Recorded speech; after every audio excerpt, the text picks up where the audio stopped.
So it has been quite a few years since Minecraft first released, and for people like me, it's also quite a few years since you started to play the game. For context, I started playing Minecraft back in probably 2013, 2012, round about the time it came to Xbox One, and I played Java Edition from 2015 onwards.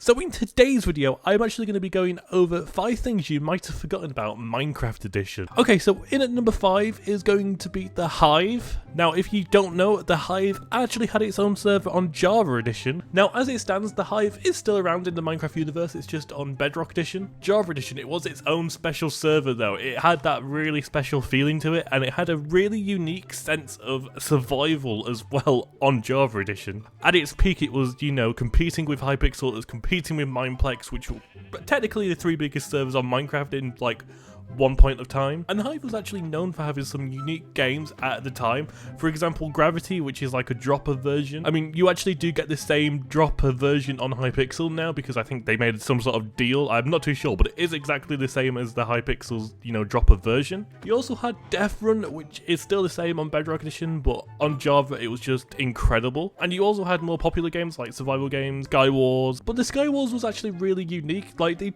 actually tried to make their games as unique as possible, despite the fact they did have like the popular, you know, known games like survival games and Sky Wars. It was pretty cool actually. It didn't close down because of popularity, by the way. It closed down because unfortunately Java Edition cost more to run than Bedrock Edition. I mean, you can have many more slots on Bedrock Edition compared to Java Edition for a cheaper price as well, which is really strange to me, and it's such a shame that Minecraft works like this because Java is such an incredible game. In at number 4 is actually 1.8.9 Minecraft. Now, I know millions of players still play this, but there's actually quite a few people that didn't actually experience Minecraft when it was just 1.8 PvP. I mean, I know those slight changes between 1.7 and 1.8 PvP, but I think quite a lot of people out there have actually forgotten what it was like, you know, pre 1.9 PvP. I mean, the sweatiness of the game was actually unreal.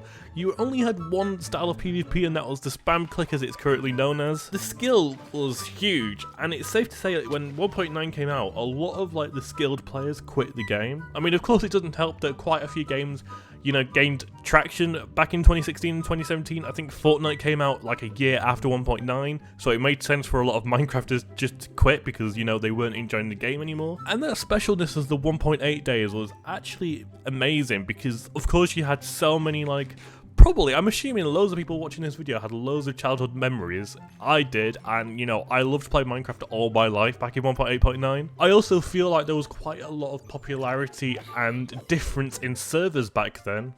Like right now, it feels like a lot of servers out there are competing for the same thing. Obviously, you've got Hypixel, which is still the main dog, but you've also got like loads of other servers below it that is trying to compete with Hypixel, but are doing the same thing to compete with Hypixel, if that makes sense. I mean, back then you had a lot of variety in servers. It didn't really matter, even though Hypixel was still top server, you had so many different servers out there. And I think it's safe to say the game was a lot more unique back then as well, even if the spam click was annoying and it was hard to, you know, compete with because obviously it required no skill at all. I mean, all you really needed was like a mouse that could click. In at number 4 is the classic Minecraft YouTubers. Now, this is a little bit of a niche one and it might be a little bit hard to understand, but for those of you who watch YouTube, let's say back in 2013 to 2015, then you will understand the feeling back then was completely different to how Minecraft YouTube is today. I mean, of course, the clickbaity, you know, sort of trend and direction of YouTube today has made a huge difference, but I think it was a lot easier back then to sit through like a 30 to 40 minute Let's Play video and just, you know, thoroughly enjoy it without like looking at your phone, looking at Twitter, looking at, you know, your other monitors if you have them. And there were so many cool YouTubers back then as well. Like, it was actually, I'm sorry to say this, I'm not saying like YouTubers today are not cool, because they're definitely better in a way, but back then was just so incredible. And I know a lot of people will be able to explain it in the comment section down below, because honestly, it's really hard to like try and grasp at just how cool YouTube was back then. But it was also a really good feeling just to, you know, get home from school and, you know, let your day or evening go by just by watching like long form YouTube content. I think if I grew up with YouTube today, then I would much prefer, you know, the shortened, you know, long form content, if that makes sense. It's a bit of an oxymoron, but, you know, it kind of makes sense. just because YouTube videos tend to be under 10 minutes nowadays. But as it stands right now, I definitely do prefer the old 30-minute Let's Play videos. I mean, I can still sit through quite a lot of like YouTube videos, especially when it comes to like Hermitcraft, for example. I guess Hermitcraft is a perfect like way to nod back to the old YouTube type of thing, because that hasn't really changed to, you know, suit YouTube today, and it is still so successful for, you know, the time it has been uploaded in.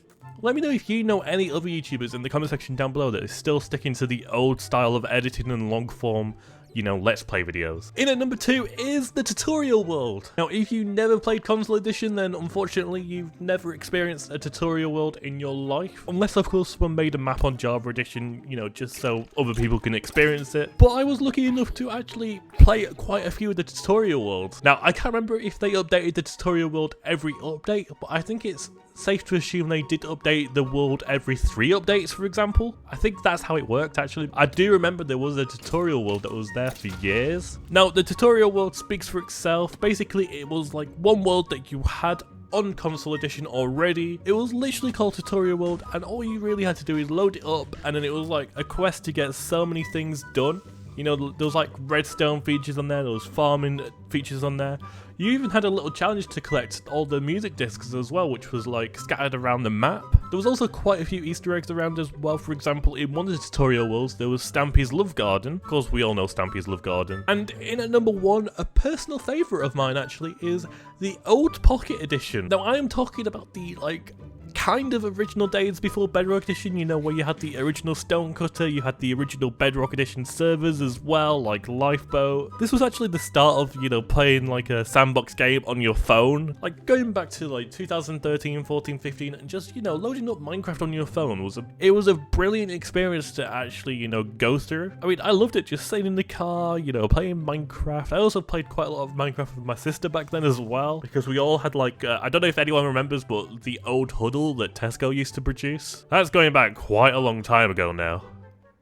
I guess the equivalent is like a Switch today, maybe? I don't know. I wouldn't say I miss the old Pocket Edition because it is basically just Bedrock Edition improved today. But my gosh, what a time to experience Minecraft. Let me know some of your favourite forgotten things in Minecraft down in the comment section down below.